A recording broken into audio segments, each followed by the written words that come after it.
So just a couple more formatting things to do. We're going to enter some asterisks in our search, and that is because of these. We'll zoom in for you. These little separating things, which are called dinkuses, if you can believe it. Now, I don't know if the plural is dinkai. That's a good question. This, however, is a dinkus. Now, we could just go center align all of these. That sounds like a lot of work. So what we're going to do is make yet another paragraph style.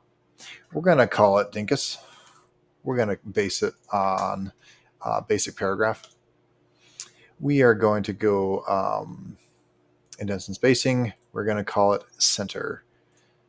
Now, all our Dinkuses will be centered. And we are going to have to find them all, unfortunately. Find next, Dinkus, find next, Dinkus, and so on and so forth with the Dinkuses. Now, while we're at it, you may notice it's not actually perfectly centered between the lines, and that will be noticeable. So we're going to go into your Dinkus.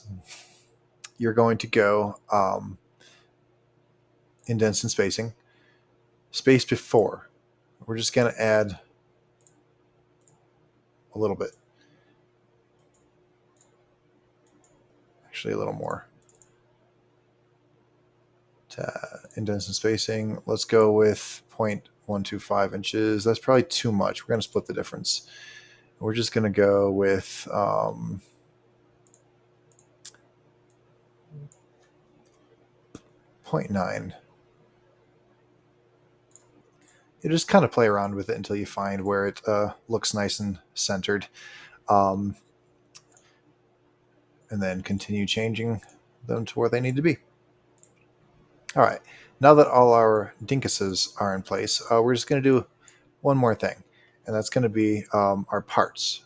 Fortunately, there's only 3 of them, so we don't really need to worry about them. So we're going to do a new paragraph style. We are going to base it off of our chapter, so that it'll start a new page, and we're just going to call it part. And of course, we're going to do yet another one, which we are going to new paragraph style. We're going to base it off of part. We're going to call it part name, and we're going to make sure that it under our keep options, we do not start a new page. All right, so now part 1 can be part. Now we're over here. That's going to be part. This is going to be part name. And now finally, part 3. Part. And part name. Okay, now, one thing I'm not sure, this didn't, for some reason, this didn't seem to center like it should have, but we'll fix that. Cool. So we have our basic paragraph styles all set up and separated out. And in the next video, I'll show you how to continue formatting them.